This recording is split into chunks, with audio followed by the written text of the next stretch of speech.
Hello and welcome back to Scrolls. This is a pre-recorded video of me playing some ranked matches in the current version of the alpha. I'm just using this video to talk over. I did have commentary for this video, but it wasn't exactly exciting, so I figured it wasn't worth releasing. With the reset that happened recently, that was the latest update, it caused all the scrolls to vanish, all the gold to vanish, and everyone had to start again. Now, it was expected this would take a while for people to get back to their old decks, but I have my old deck. I think I'm 2 scrolls off from my old deck, and I have been since the day after the reset. This seems to be a problem because, I mean, admittedly, I know what I was doing. I knew which deck I wanted, and I went straight for it. That's how I managed to get it quite so quickly. But for those players who didn't know exactly what they're doing, it still felt like the big slog that I remembered it to be, especially once the ranked matches start to peter out and you only get the people who are really good playing in the ranked matches. That's when it becomes a big slog. That doesn't seem to be happening with this current version, though, because of the trials. Anyone can do the trials. There are a few trials that are really hard, but most of them can be done with a pre-con deck, a little bit of luck on your draws, and just some good play.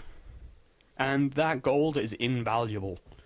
The gold you get from those trials, it can carry you quite far. And so now, resource-specific scrolls cost more, and selling scrolls gains you less gold. That's the change they're going to make to fix that. I'm not sure what the exact changes will be, but that's the general idea of what they're going to do.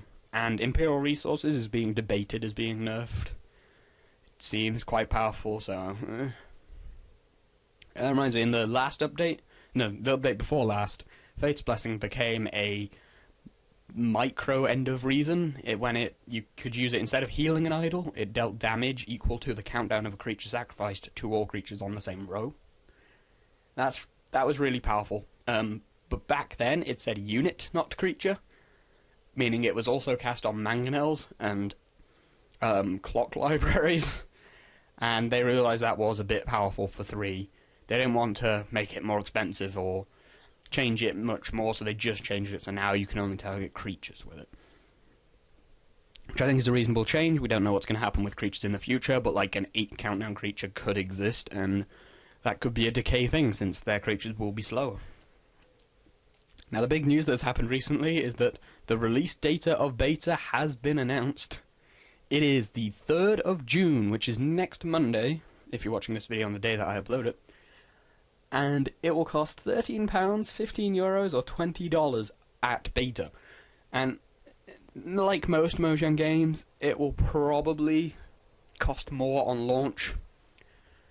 And speaking of cost, you don't need to buy shards at all. There is nothing in the game that will be locked off unless you buy shards. And even if you do buy shards, they aren't such a huge leap forward. They can get you the precons faster. If something comes up in the Just For You section, you have an easier way of getting that. But it is not a ridiculous boost. It takes a lot of time for stuff to show up in the Just For You. It's every week that it updates. So every week there are 2 rares that you might buy.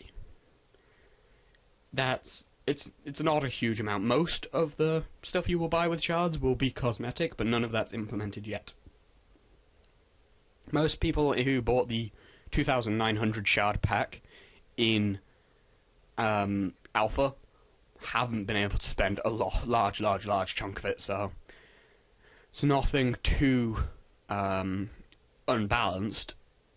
For anything at the moment, there isn't such a huge incentive to buy them, other than to just... most of the alpha players bought them to test, and to support the fact that they've been in the alpha for so long. And other than maybe getting the precons really quick, there's not a huge reason to buy them. There really isn't right now. But £13 for this game seems totally reasonable. Pretty glad to be doing that. But if you head over to Scrolls Guide, there's a giveaway. We're giving away 7 keys for a decay scroll design that has to be suitable to be put in the game. Like, it has to make sense. It has to be balanced. Like, we had an entry that was growth creature, and I'm like, yeah, you didn't read the rules, don't count. There was an entry that was it directly mentioned, like, cards in your graveyard, and I'm like, well, you've not researched the game because there's no graveyard in Scrolls.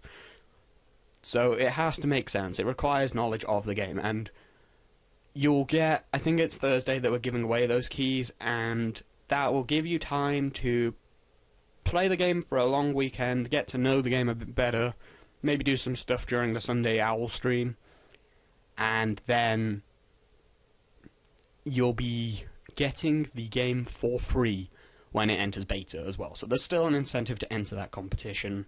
You just won't get into anything hugely early. You'll still have a 3-day lead over everyone else, which I think is worthwhile.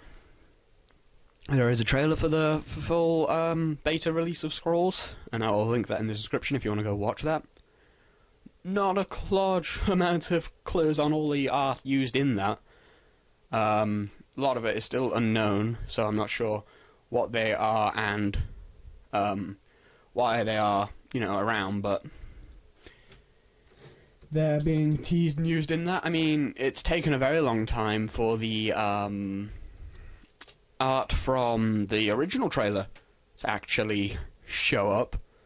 Redesign only recently came out.